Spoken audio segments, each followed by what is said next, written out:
So I guess a quick run through on what we're going to do, what we're going to talk about this evening.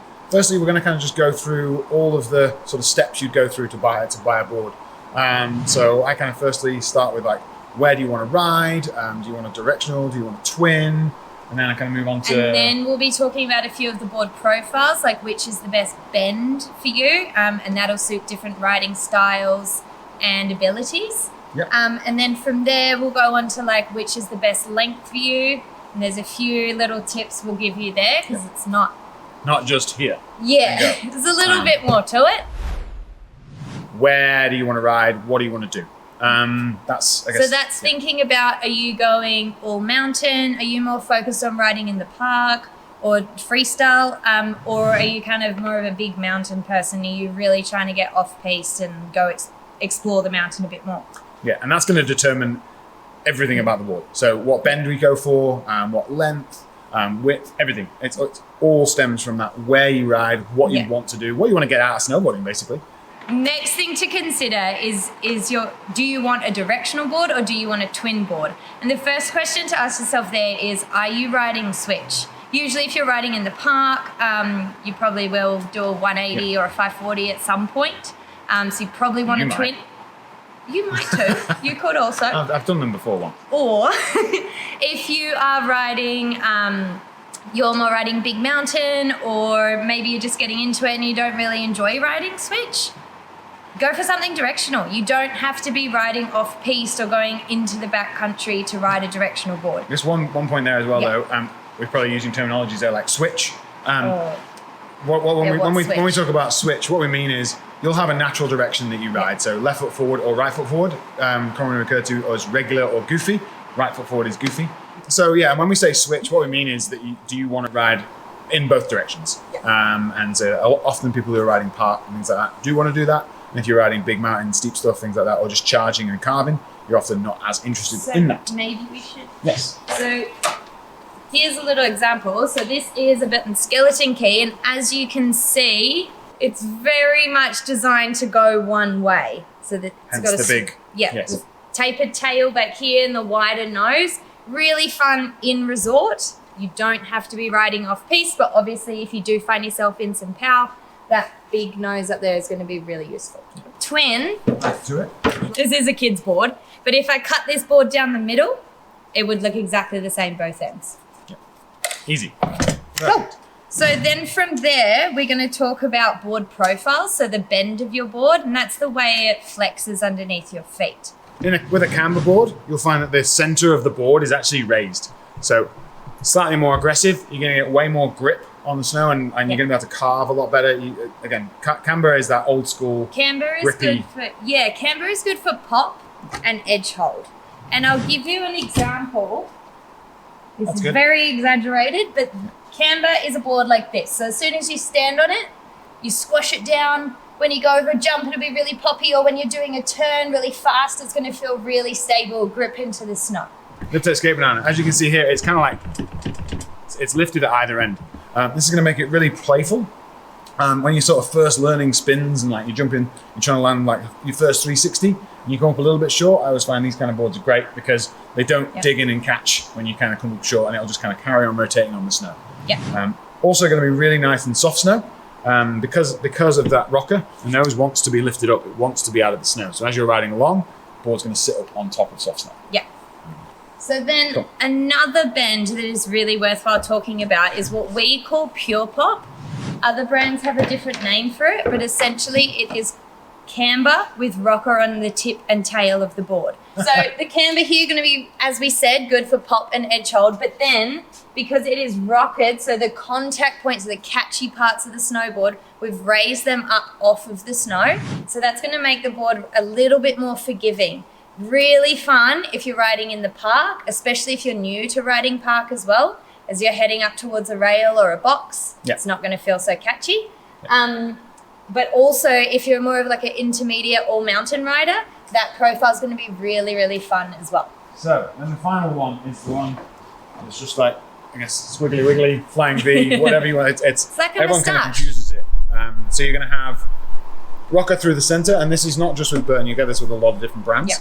So you'll get rocker through the center, and then you'll go into camber underfoot, And then you'll go to rocker again in the tip and tail. So this is actually a twin board, as we were talking before. So this is exactly the same from there outwards. So it's rockered, cambered, rockered, cambered, rockered. So flying V, we refer to it as the most versatile bend in the industry. It is designed to kind of be that go anywhere, do anything kind of board. And that is because of the mix of profiles. So rocker, making it forgiving, but then you've got a little bit of grip under the feet there. But then also if you do find yourself in some power or in some like the overall more choppier profile.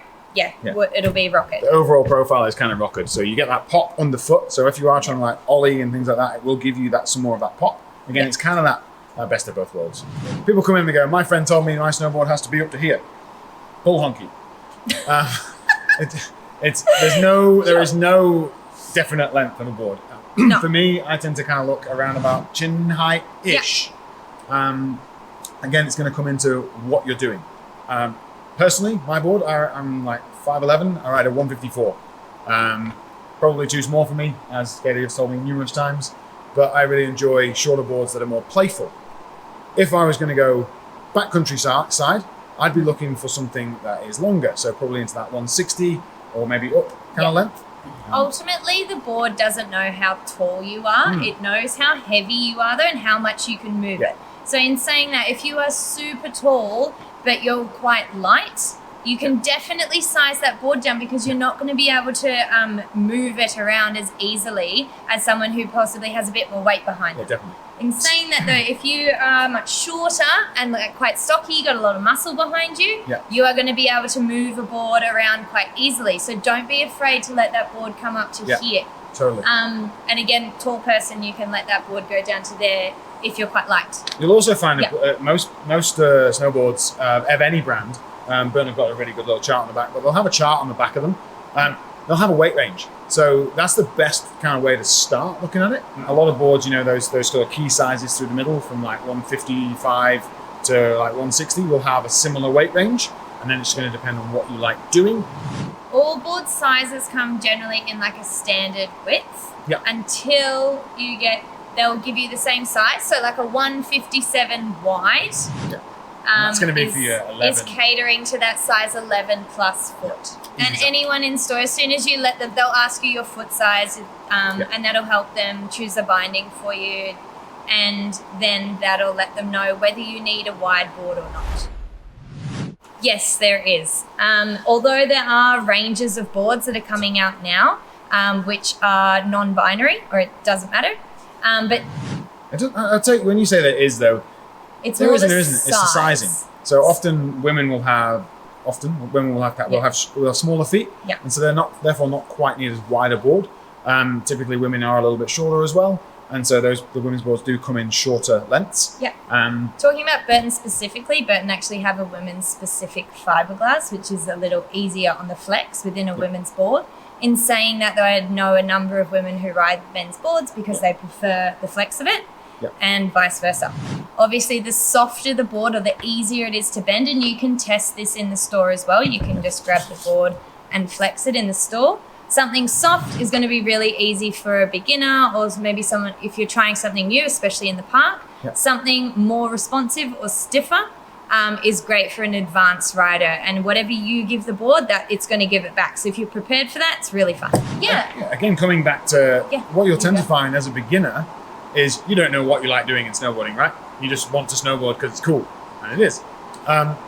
Once you've learned how to snowboard, you'll start to realize what you enjoy doing. You might be like, I want to go real fast. And if that's what you love doing, then yes, you would tailor the board to what kind of riding you want to do. So if you turn into that kind of person who wants to go real fast, I would say you'd probably be looking for that slightly more directional board, slightly longer. Again, looking at that weight range, but I'd be kind of coming up just maybe past the chin kind of size. But then if you decide, oh, actually I really love park sides of things, you would want to be able to maneuver the board a little bit easier. So going with something a bit shorter is going to be a bit easier for you. If you want something more stable, that's where we suggest going longer, shorter, easier to move around quite quickly.